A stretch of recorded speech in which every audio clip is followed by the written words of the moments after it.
let's just summarize the truth. Tim Walz said that he carried a weapon in war. He never went to war. Tim Walz said that he didn't know his unit was about to deploy to Iraq when even his own press release at the time said that he knew exactly that.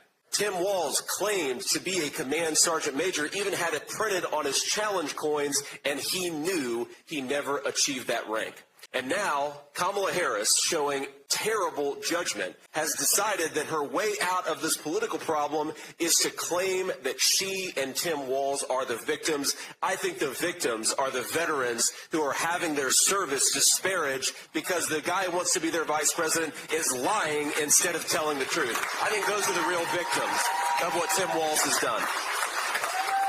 Every single person standing with me has sacrificed something for this country. Some of us, like Brian, have sacrificed more than most Americans can possibly fathom. But every single one of us honors every veteran for their service, whether they went to war or not. So long as you did what this country asked you to do, you deserve to be praised for it. You deserve to have what this country promised to you actually given to you. This is not about disparaging anybody's services, including Tim Walz. This is about disparaging the dishonesty and asking Kamala Harris, why are you showing such poor judgment by standing by a guy who insulted our veterans and lied about his service? If Kamala Harris wants to lead this country, if she wants to lead the millions of active and reserve service members and the millions of veterans on top of it, she ought to stand before the media and answer why Tim Walz lied and why she's now trying to say that he's the victim, that we are somehow attacking Tim Walz's service. That's what Kamala Harris says, that we're attacking his honorable service. We're not attacking his honorable service. We're attacking the dishonesty about that service. That is not honorable. That is the height of dishonor, and Tim Walz should not be the Vice President of the United States because of it. How about we have a military that makes meritocracy great again?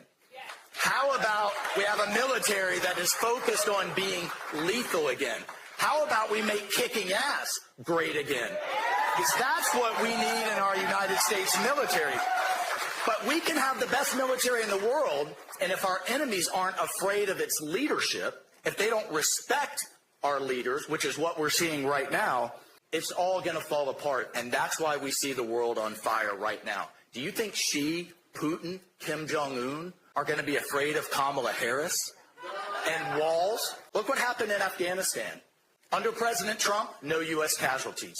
Under Biden, 13 dead service members and a total debacle. Who saw the Taliban's parade yesterday? They had a parade on the 3rd anniversary of their takeover with our equipment, with our own damn equipment. It's despicable. President Trump was the first president in modern history to leave the Middle East better off than when he found it. Better off. Not Bush, not Obama, definitely not Biden. ISIS was defeated, Iran was broke, and we had the Abraham Accords breaking out. Ukraine. Trump told Putin, you do anything, I'll take the tops off the Kremlin. I'll take the tops right off, and he didn't. Putin invaded another country under Bush, under Obama, and under Biden, but not under President Trump. And he told NATO, you've got to pay up for your own defense. And they were. What does Biden tell everybody? Hey, you, the American taxpayer, dig deeper and deeper in your pockets to pay for Europe's defense. He's got it all backwards. And then finally on the border, President Trump has a plan, a real plan to take out the cartels. We need to unleash holy hell on those cartels. If that were ISIS and Al-Qaeda sending chemicals, fentanyl, to kill hundreds of thousands of Americans, it wouldn't even be a debate. But who saw Harris's flip-flop now on the border? Now apparently she cares about the border.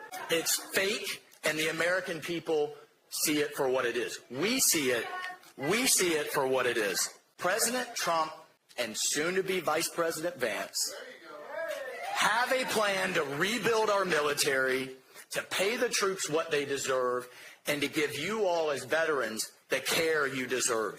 We must have a commander-in-chief and a vice president by his side that our enemies respect and that our enemies fear, because that's how you keep the peace. That's how you keep the peace. It was today, 3 years ago, that Afghanistan officially fell to the Taliban.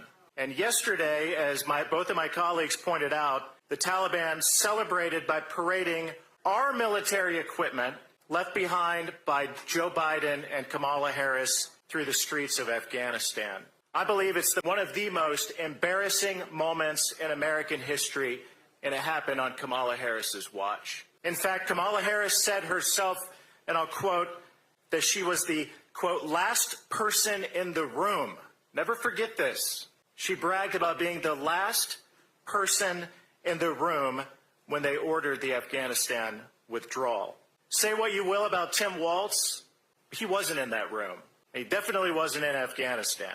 But Kamala Harris was, and she was directly responsible for a moment that will be a stain on this country for many years to come. She doesn't deserve a promotion. She deserves to be held accountable for what she's done. Maybe I'm old-fashioned, but as the person who's asking the American people for the awesome honor and responsibility of being their vice president, I think I would have to go before the American people and make the case for why I deserve to have that job. And I think it's disgraceful that Tim Walz and Kamala Harris are running from every media interview, running from every reporter. They refuse to respect the American people enough to stand before them and actually ask them for their vote. So I think we ought to do as many debates as we possibly can. I know the President Trump has invited Kamala Harris to do 3 debates. She's only agreed to 1. Tim Walz, I guess we agreed to do a debate on October 1st, but CNN, not exactly friendly to me, much more left-wing than almost any other media station. CNN wants to do a debate in mid-September. And I said, yes, absolutely, because the American people deserve it. And one final point about this. Look, the Harris campaign is not running a political campaign. They're trying to produce a movie.